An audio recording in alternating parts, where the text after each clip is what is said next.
All right, looks like everybody's been able to enter. Hi everyone, welcome to the weekly ISR and CPIS seminar. The theme of this year's seminar is Resilient Pacific, and very happy to introduce our speaker. But before I do, let me just a quick housekeeping reminder. So we are recording these sessions, and it'll be available to view afterwards on CPIS's YouTube channel, as well as on ISR's website. We'll link to that YouTube channel. So for those of you who would like to subscribe to the CPIS YouTube channel, we can also send you an email about that. So you can, anyways, contact us if you'd like more information. And then also when we get to the end of the talk, and if you have questions, as I'm sure many of you will, please put it into the Q&A function of Zoom rather than the chat function. Just that way we're channeling everything into one place rather than two, and we won't miss it. So I'll remind us all again at the end as well, but please put all of your questions and comments into the Q&A function, and that'll help me facilitate the questions to Elsei. So to introduce Elsei Tellei, very happy she could join us. She's the Communications and Outreach Officer at the Palau International Coral Reef Center, PICRC. I also want to do a shout out that she's a proud alumni of the University of Hawaii in political science and as well as the Marine Options Program.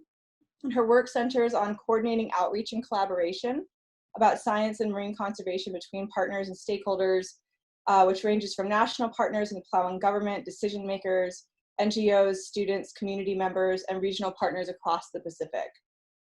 She does outreach and collaboration on the Palau National Marine Sanctuary, which is Palau's national marine protected area under the administration of PICRC. So with that, I will turn it over, and thank you so much, Elsei, for being here. Really appreciate it. It is early in the morning for her, so very much appreciate you getting up early. Thank you, McKenna, and thank you to everyone tuning in this morning or this afternoon for some of you to hear about resilience in Palau, communities living through and thriving past a global pandemic. Thank you to CPIS and ISR for the invitation to come and speak with everyone today. And my name is Elsei Tellei, as she mentioned. Oh. I work at the Palau International Coral Reef Center. And yes, I am working mainly in communications and outreach. So my job is, as you see me here, usually to talk to people, communicate with partners, and that can be everyone from leadership all the way down to students, community members, people working in the fishing industry, resource management professionals. So a lot of collaboration there. Today I will be speaking from my role as a community and outreach officer working on marine conservation and the PNMS, but also as a Palauan woman living in Palau during these times in COVID. I'll be talking about how those of us living in Palau have been experiencing this pandemic, how our national priorities are already looking past COVID for a more resilient Palau, and how the work on the Palau National Marine Sanctuary and some of the projects on that can help us achieve that resiliency. So inside Palau, what does it look like in a COVID-free country? I know we've all seen the headlines and news articles about how Palau and many other Micronesian countries are COVID-free. The evolution of COVID inside Palau has been a long one. So while we're lucky to escape the disease, we are still very much dealing with the ramifications. As early as December 2019, coronavirus has been in the public consciousness. So this is a Facebook post from a Palauan, someone living in Palau, from January 27th. And they're just referencing the death toll that we were already seeing from coronavirus and sort of expressing worry about how it's going to impact Palau. Some Palauans, even at that time, because of this death toll they were seeing, were in favor of closing Palau's borders, closing flights to Palau, citing that our medical infrastructure just simply could not handle the disease if it were to come in. And we also citing that we have a lot of older folks in our community and a lot of immunocompromised, a lot of people with pre-existing conditions. So currently, to address the public's concerns, Palau began screening 100% of flights. This is an image from the Ministry of Health. So these are healthcare workers who, every passenger who came into Palau on the flights had to get their temperature taken, fill out symptom forms, and also any flights that originated from China, just asking them if they came from that area. If they presented symptoms, they were asked to go into a secondary screening and were contact traced. But Palau was actually the last of our Micronesian brothers and sisters in the region, the Federated States of Micronesia and the Marshall Islands, to officially close our borders, and that happened on March 2020. That was around the same time that the World Health Organization officially declared coronavirus a pandemic. In the midst of this closure, a lot of Palauan citizens sort of got stranded in other countries. Some of them were students who were attending school, and some of them were government workers who had gone to meetings outside the country, and some of them were simply citizens just trying to get back into Palau.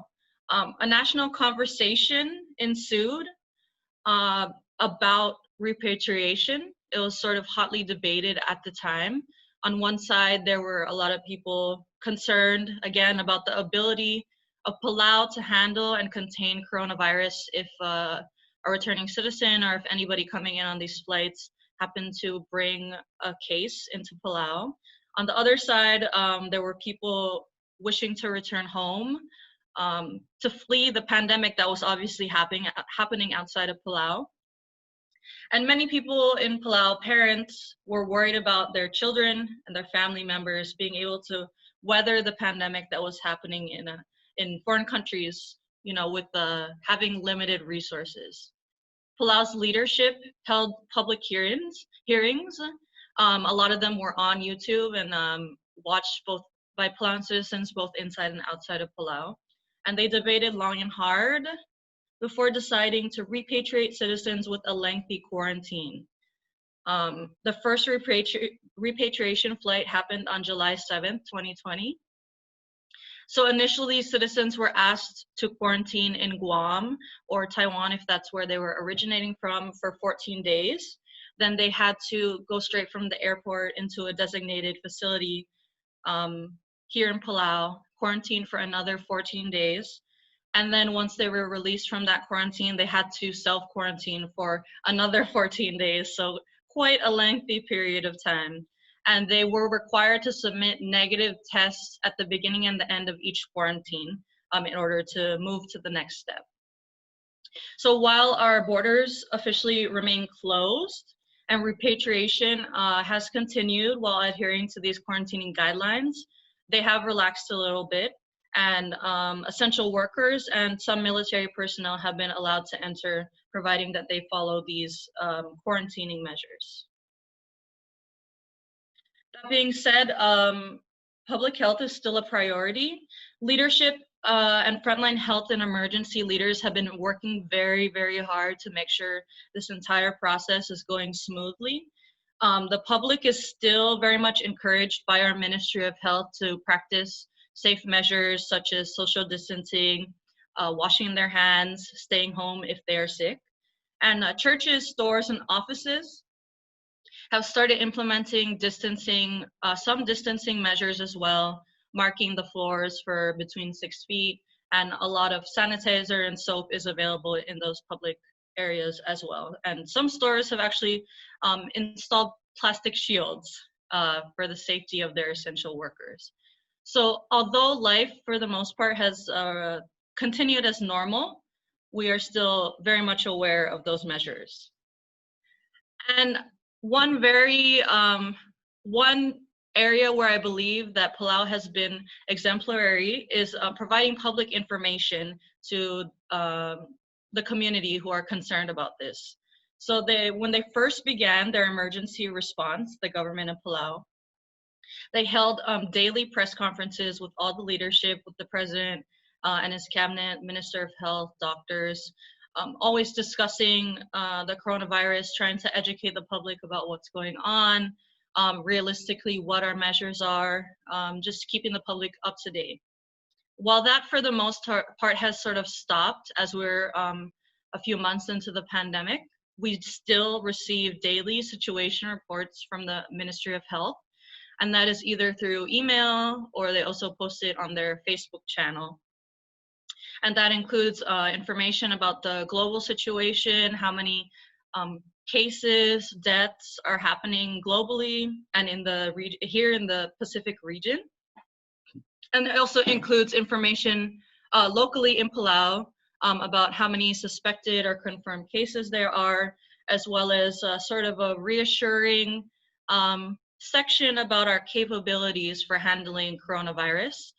So we do have 30 ventilators here in Palau at our hospital. And we have, and then it also includes information about quarantining and isolation facilities. Press releases are always going out from the ministry for any unusual activity, like repatriation flights that are happening or military flights that are coming in. And misinformation is actively discouraged by the ministry and by the Office of the President and all leadership, just encouraging people to try not to share things like remedies if they're not proven, or just false information about the virus. And rumors are always addressed quickly, which often happens when there's sort of a scare about a suspected case. The ministry will usually within 24 hours come out with a official press release addressing and explaining the situation. So thanks to all of this hard work by our emergency and health workers, Palau has currently 0 cases of the novel coronavirus. We have been lucky enough to remain COVID-free. However, it would be inaccurate to say that we have escaped consequences from this pandemic. In a tourism-based economy, the closure of our borders has been catastrophic. A report on the potential impact of COVID-19 on Palau's tourism industry back in March estimated that we would lose about 3,000 jobs. The actual number so far has been 2,615 people who have lost their jobs. About 1/3 of that is Palauans, and the other 2/3 are foreign workers. And that in total is about 1/4 of Palau's workforce.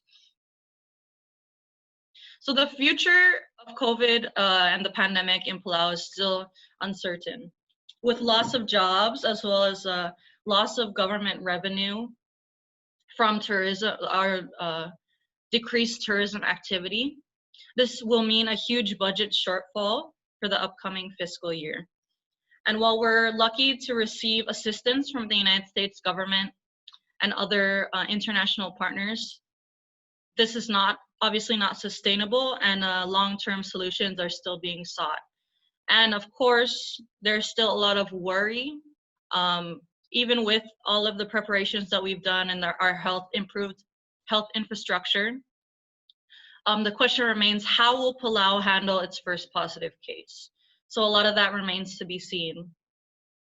And we actually just had our primary election on September 22nd. That was on Tuesday, with our general election on November 3rd coming up. So the question on everyone's minds as we move forward into this new government is how will we sort of grapple with a lot of these concerns and issues that we are facing in Palau because of this pandemic. So that brings us to talking about resilience in Palau. How can Palau be more self-sufficient? The answer to this is building a resilient Palau is looking inward and thinking about how we can locally deal with this economy that we're looking at. How can we diversify that beyond tourism? So this is a conversation that's already being had at all levels of society. And thank you to ISR for this series talking about resilience. And I think there's a lot of evidence that it's happening organically, this conversation across the Pacific. So every 2 years, Palau hosts a national environmental symposium, which brings together community members, agencies, and conservation and natural resource management professionals to talk about sort of the state of environment and where we're going in that sector. This year's theme was actually coincidentally called New Opportunities for a Resilient Palau. This was held last month in August 2020. And some of the main topics of conversation were resiliency and self-sufficiency in 3 main categories. So the economy, food, and energy. And everyone from policymakers to youth, community members, business owners were thinking about how we can build resiliency through looking at those 3 sectors in Palau. So this is one of our youth activists, Miss Elsei Tellei, and she is pretty well known in Palau for having started her own line of Reef safe sunscreen that she's been selling. So I just included some words from some of the people in this symposium, which I thought were really demonstrative of the conversations that are being had and how people are thinking about this resiliency in Palau. So Miel says, this pandemic is a window of opportunity for us to change. We need to be more self-sufficient. We don't have to import, we can make our own. We have so many talented and hardworking people right here in our own home. This is Simeon Eberdong. He is a local community fisherman. And by his own admission, he's been fishing for almost 20 years with a lot of different, in a lot of different methods, in a lot of different areas and ways. And he also used to work on an industrial longliner. So when talking about sort of economy and fishing, he had this to say: consciously make fishing a priority. See fishing as a good way to make a living. Young people can take up pelagic fishing. It has the potential for good profits. And of course, this is paraphrased from Palauan so that we could all understand. And then lastly, a lot of business owners were there as well, concerned with the resiliency and obviously the loss of tourism revenue in Palau. So this is Eric Vereen. He is a fisherman and owner of a sports fishing charter. So he says, small, local, Palauan-owned and run businesses operate sustainably. So this conversation brought together people from all walks of life on that day in August. They were a diverse group, and everyone was able to contribute to a conversation that has actually led to concrete policy recommendations. This is Minister Umi Sangabao. He is the head of our Ministry of Natural Resources, Environment, and Tourism. And from what he says, we hope that when we leave today, not just MNRET and those who were involved in this event, but all of us will advocate for these recommendations. And this work, the work to push this resiliency at a policy level is continuing even today. The planning team behind the conference continues to bring this policy brief and these policy recommendations to leadership at all levels, both elected and traditional. They're actually later today, we will be going to a policy brief for the candidates who are running for in this 2020 election, and we'll be presenting our recommendations for this resilience plan, hopefully so that they can include it both in their campaigning and in the new government moving forward. So local investment, local control will build environmental and social resiliency. If you're curious to see a full copy of this policy brief, that will definitely be available. I can forward some links to James and the team if anyone's interested in seeing that. So there are many options moving forward, and the best place to start when we're thinking about that question, we have to return back to those 2,615 people who have lost their jobs. Well, a large portion of them lost their job. A large portion of the people who lost their jobs simply left Palau. A lot of them were foreign workers. A lot of Palauans, in order to try and feed their families and make a little bit of extra income, have started turning to subsistence practices. So a lot of them started fishing, especially people and boat drivers from the tourism industry who were displaced were able to take their boats out to, to fish for their family, to put food on the table, and also if they had extra catch, they were able to sell it to make some extra income. A lot of people also started farming a little bit more.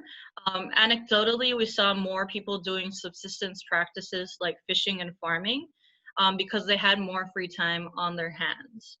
And in terms of farming, we had already about 25% of households before the pandemic that reported that they had some sort of agricultural land. So a lot of people were able to turn to that agricultural land and farm for subsistence. But in spite of these subsistence activities, Palau is still not food secure.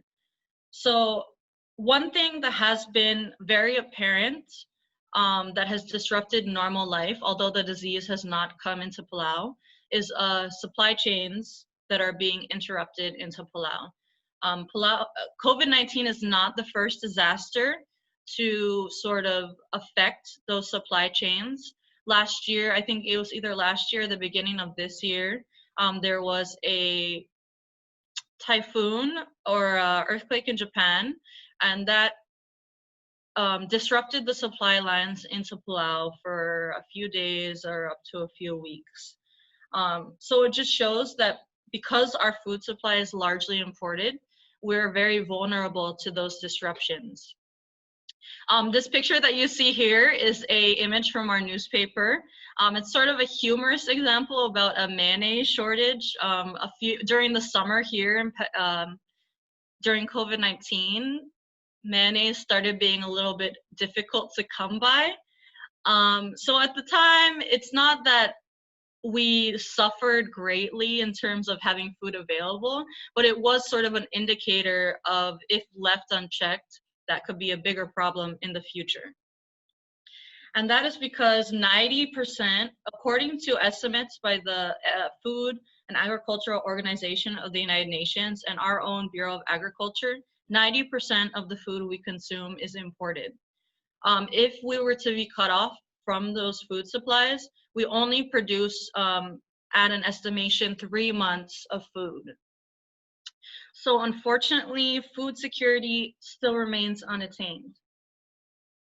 So when we're talking about resiliency beyond the pandemic, food is one of the best places that we can start. And this food can help not only feed our families, but provide livelihoods. So where does the Palau National Marine Sanctuary come into this conversation? How can Palau's largest marine protected area contribute to Palau's resilience? So I'll give a little bit of background on the Palau National Marine Sanctuary for those of us not familiar. It is a large-scale marine protected area created by Palau law. As you can see here, this is our exclusive economic zone.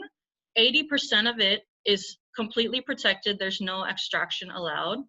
And that's an area of about 475,000 square kilometers. That's normally compared to somewhere around the size of the country of France. 20% is actually designated for fishing. It is still open, and that's the area you see there in green. And it's about 100,000 square kilometers. So what does this mean? What is this Palau National Marine Sanctuary, the PNMS? What implications does that have for resilience in Palau? So the answer lies in this fish that you see here. This is a yellowfin tuna, or albacaris, Tunus albacaris in scientific names. Toru is the name for yellowfin tuna. Katsuo is skipjack tuna, and then soda is kawakawa, the variety of tuna. These are the species of tuna that are very commonly caught by local fishermen. There's also quite a large industrial fishery, but that one is based on big eye tuna, which swims in deeper waters and is not as commonly caught by local fishermen. So all of these species, these are called pelagic fish, and a lot of them are, Palauan fishermen can target them. So these fish, which live mainly in the pelagic ocean, which is protected by the PNMS NPA in that map that I showed you, are an important food fish, so as well as being commercially viable. An entire fishing industry, as I said, is based on the big eye tuna, as well as some other billfish, as you see here, the blue marlin and sailfish. So with the PNMS, pelagic fish are getting more accessible. And when I say that, I mean several different things. So fishermen, people who are targeting these species, report encountering more pelagic fish closer to shore. So this is a video that was shared with me by one of the fishermen who does target these species. He is actually fighting a tuna. And this is a yellowfin tuna that they have been able to catch.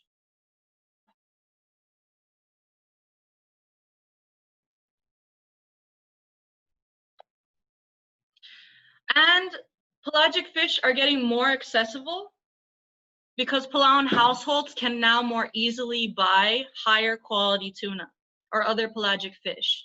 They can buy it from people like in that video that we just saw who are catching them, or if they have the ability, they can catch it themselves. On the screen, I've just shared a Facebook post that was posted by one of these Palauan households.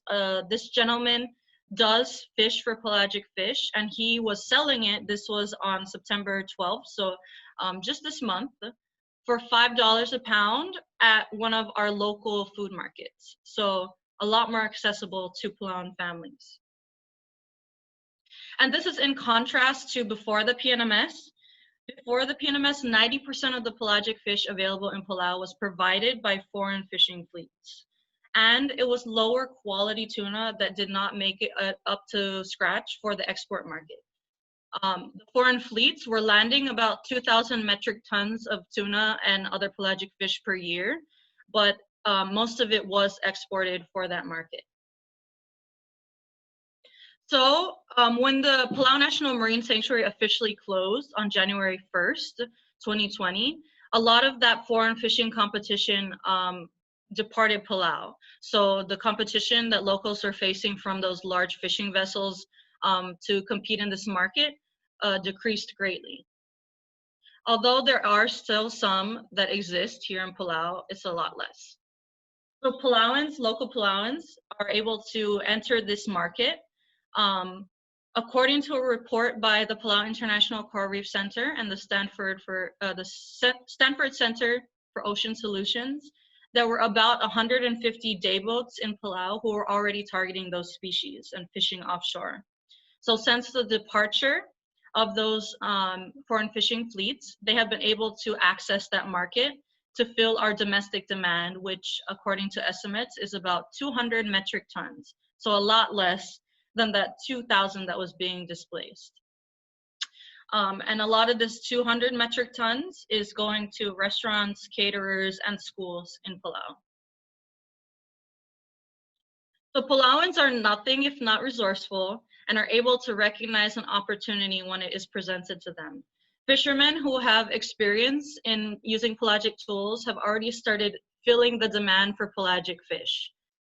They're taking advantage of selling by word of mouth or the great tool of social media, so selling on Facebook. And all of these sales are usually very successful. And some fishermen, as I mentioned earlier, some Palauan fishermen already had expertise in fishing for pelagic fish, so they were using boats and gear that they already had. But in order to have a very successful domestic pelagic fishery, there really needs to be a policy framework that is supporting that and strengthening it.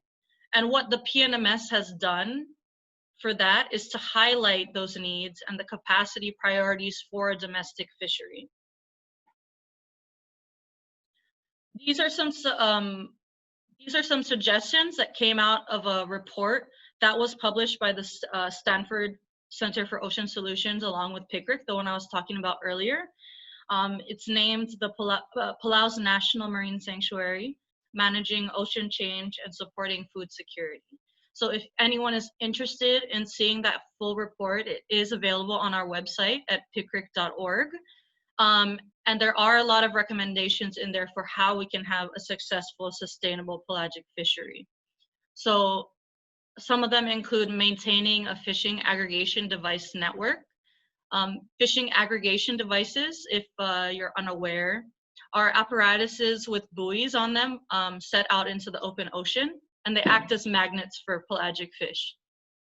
So fishermen don't have to spend as much gas to search for these species when they're out in the ocean. Other recommendations include ensuring price stability, both for fishermen to make a profit and for consumers to have an affordable price. And then also extending cold storage or freezers onto boats to ensure the quality and preserve quality of the tuna. And lastly, providing a startup package for local fishermen who do want to enter this, who don't have those existing capabilities. So that also includes safety gear and subsidies for being able to overcome the startup cost. So one great way that the Palau government has been making a lot of strides in that formal pelagic fishery is partnering with this group. This is the Belao Offshore Fishers Incorporated. They are a collective of Palauan fishermen, as you can see here. They're leading the implementation of a fishery by fishermen for locals. A lot of the people in this picture are fishermen who are out there doing offshore fishing. This organization was formed this year in order to achieve some of those goals that we talked about in the previous slide.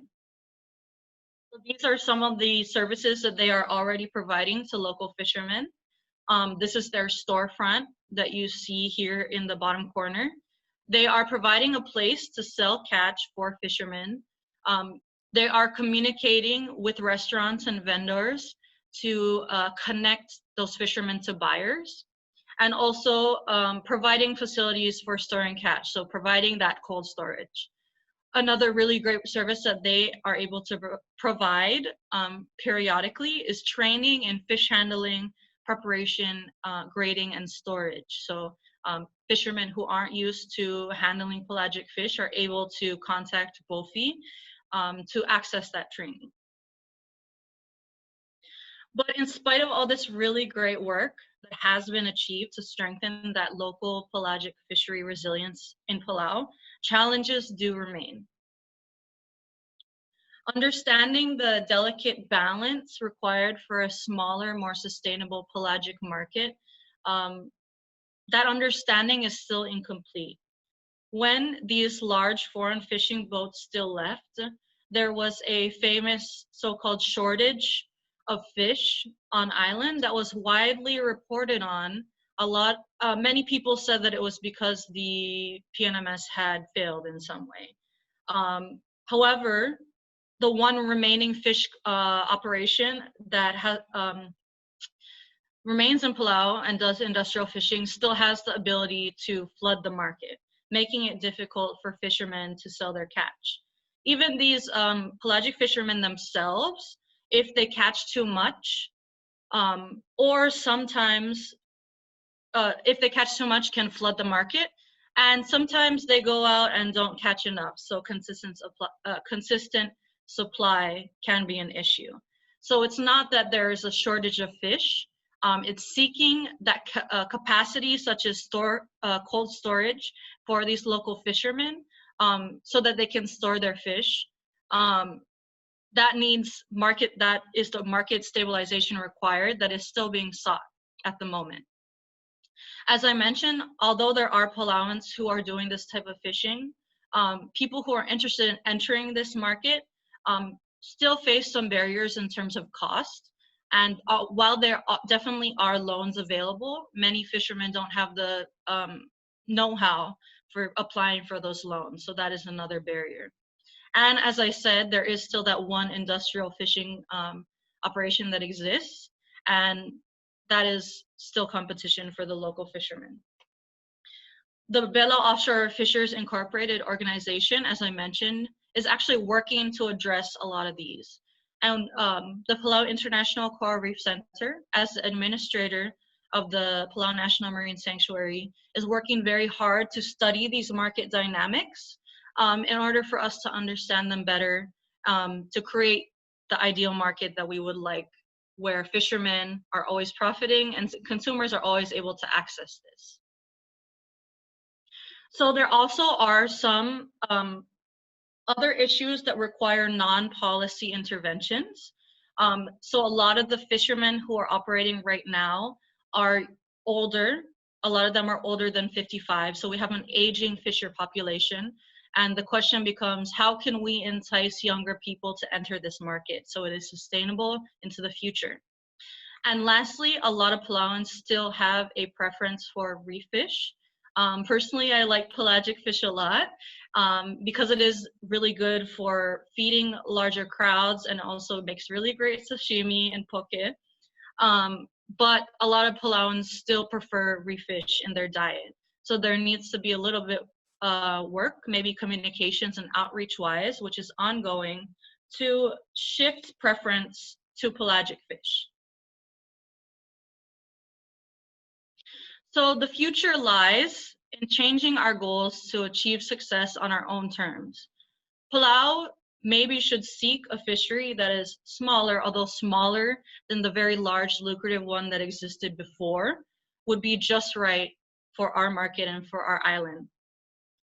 The goal should be to seek social and cultural cohesion for our fishermen and for our people, as well as providing food security through these pelagic fish to Palau.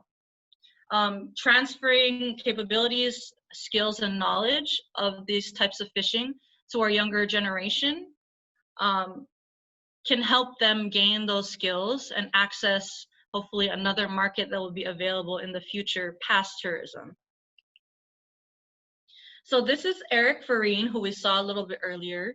He is a fisherman and, as I said, owner of this sports fishing charter. So I was able to speak to him a little bit about how the coronavirus has affected him both as a tourism operator and a fisherman. And this is what he had to say. I kind of would like to end on this because I think it's a good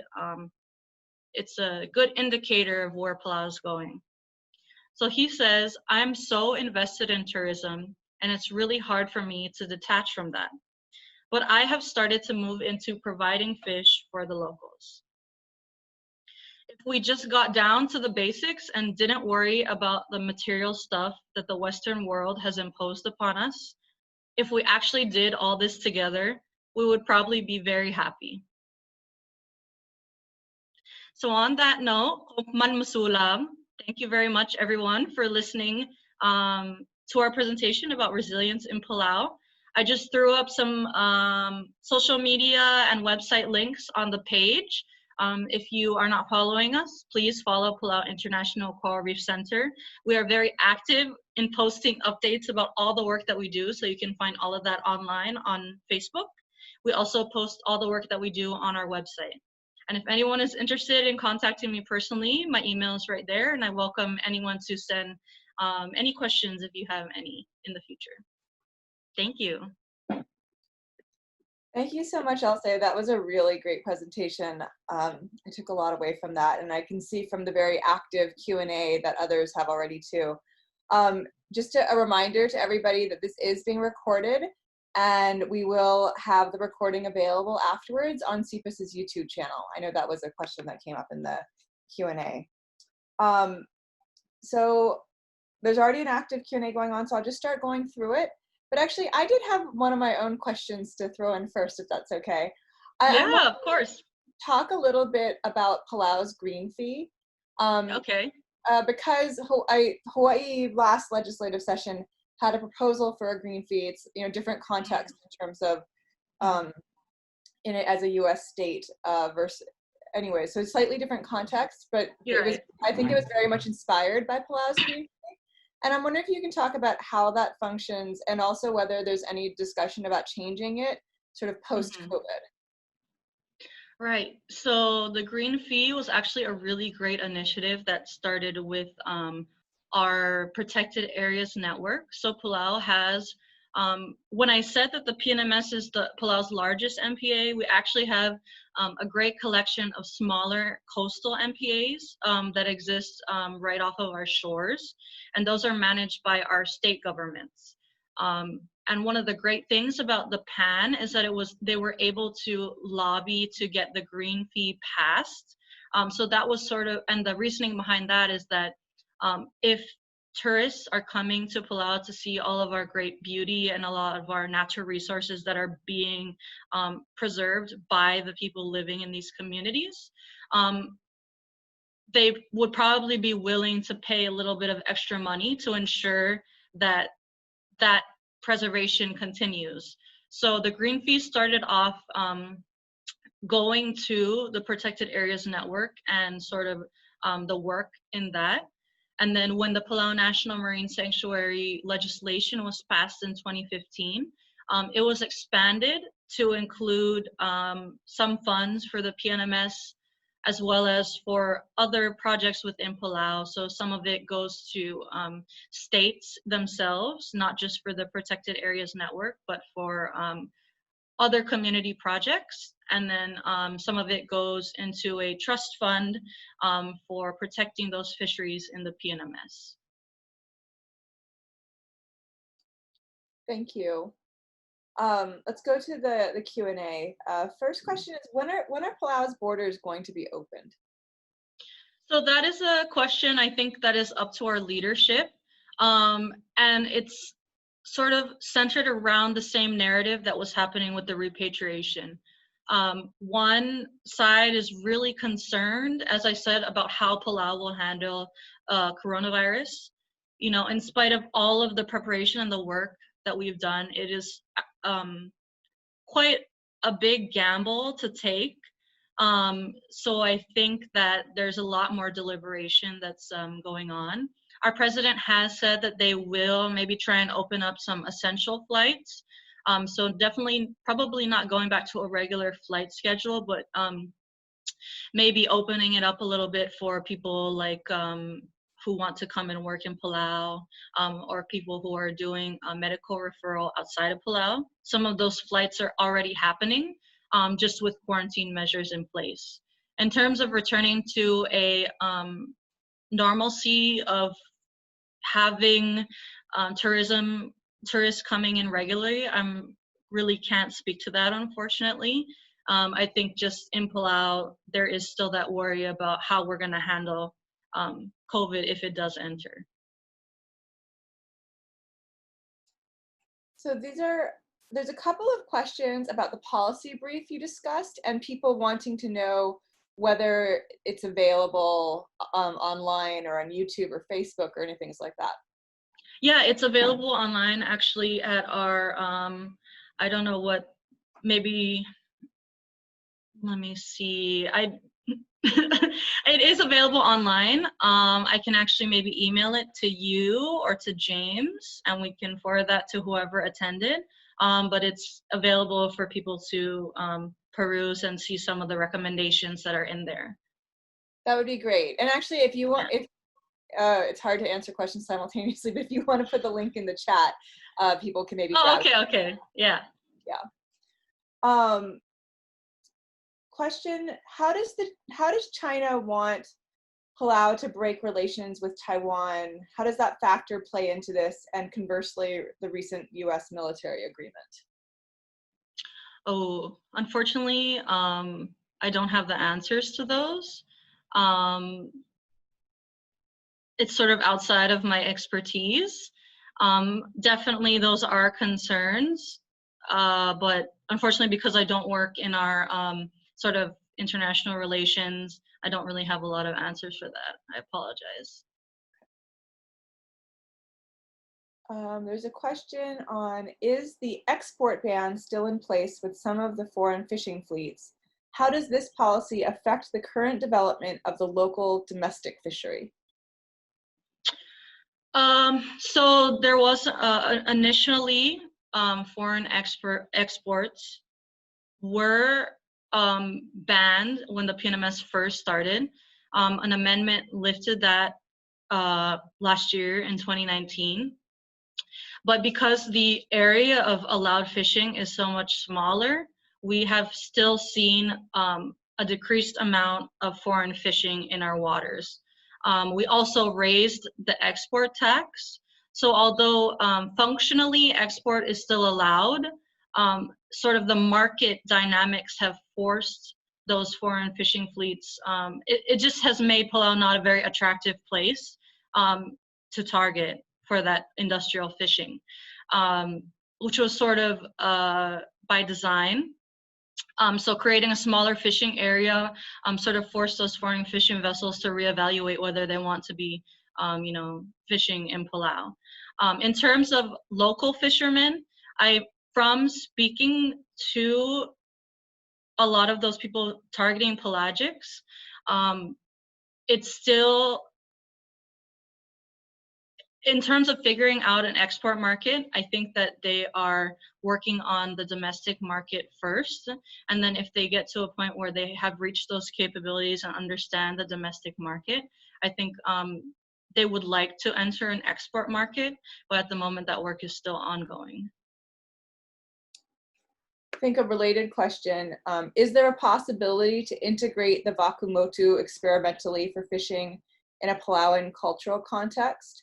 And there's also a shout out to some of the great fishermen in that photo, which I like. Yeah, so our Wakamotu, we actually have two here in Palau. One was provided by the Okeanos Trust, and one is our Lingamaisu. And that one is actually used mostly for teaching traditional sailing at Palau Community College. I'm sure opportunities for partnerships exist. And thanks, I see that's from Suwang. I will make sure to include that sort of as I move forward, working with that collaboration between different organizations.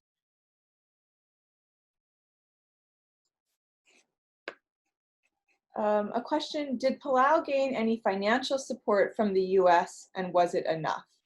I'm guessing this pertains particularly to COVID, but maybe broader as well.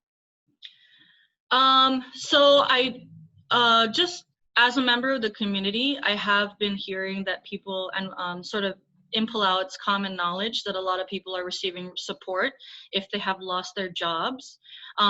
Unfortunately, I'm not sure. I think there is the CARES Act. We did receive some support in terms of that.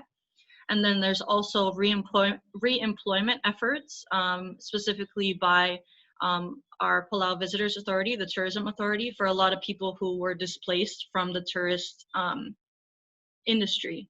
So they've been employing people through their program. I'm not sure where they get the funding for that from, but there has been some support, yes, from the United States.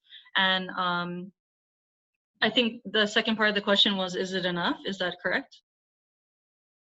Yeah, I think people, because, and I think it should be understood that it's different from the situation in the United States where people are receiving, I heard that people were receiving the one-time payment of $1,200.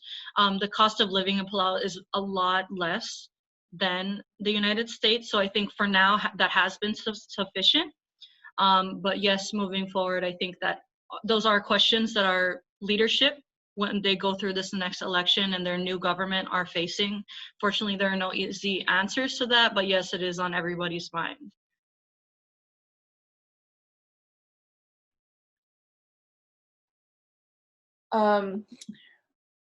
We have a comment here. Super interesting to see all of the fish being sold on Facebook. I saw the prices on your slides, and it looks like the pelagic fish are being sold for quite a bit more than the reef fish. I have many questions that come to mind. Do you think it is affordable for the general public, especially considering the high unemployment at the moment? If not, is anyone talking about potentially subsidizing it? Right. So, as I said, from talking to some of those people who were selling, I think they have been generally successful. And that is because, luckily, many Palauans outside of that 2000 have remained employed because they're employed by the government, which obviously is still precarious moving forward. So in terms of looking forward to making that price stable, so, you know, those recommendations by the report from the Center for Ocean Solutions and from PICRC, I believe there are some talks, and I think BOFI, the Belo Offshore Fishers Association, Incorporated, the group that I talk about, one of their purposes is they also sell fish to the public.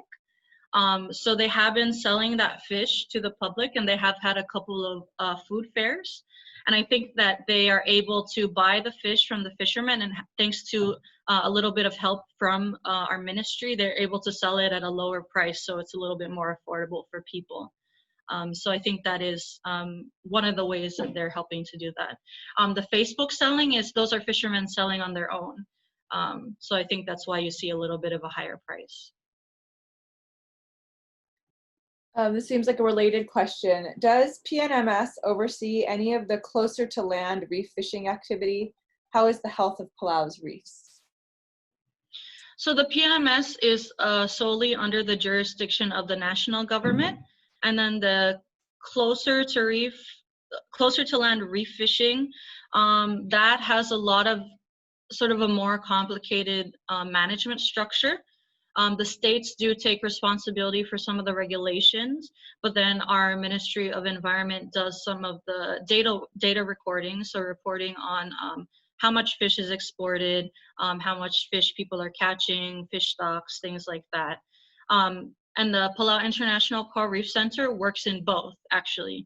Because we are a semi-government science marine conservation institution, our job is to research the health and the, I guess, the fish stability of both of those areas. We have a couple of different projects going on both in the Palau National Marine Sanctuary and in states in terms of fish numbers.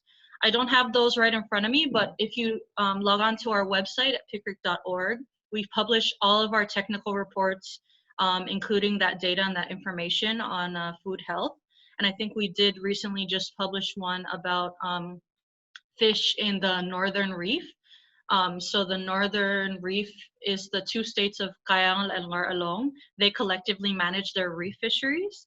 And we were able to do sort of a study in there to see how, with the protected areas, how fish abundance has increased or decreased. So a lot of that is available on our website. I'm going to put two questions together here. Okay. Have any of the presidential candidates taken any stances or plans to collaborate pertaining to Palau's resiliency? And what do you think other nations can learn from Palau's example?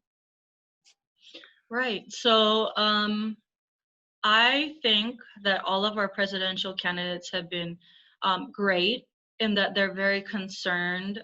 They're very aware of the situation that Palau is in terms of facing those budget shortfalls for from tourism revenue, in terms of thinking about how Palau can be more resilient.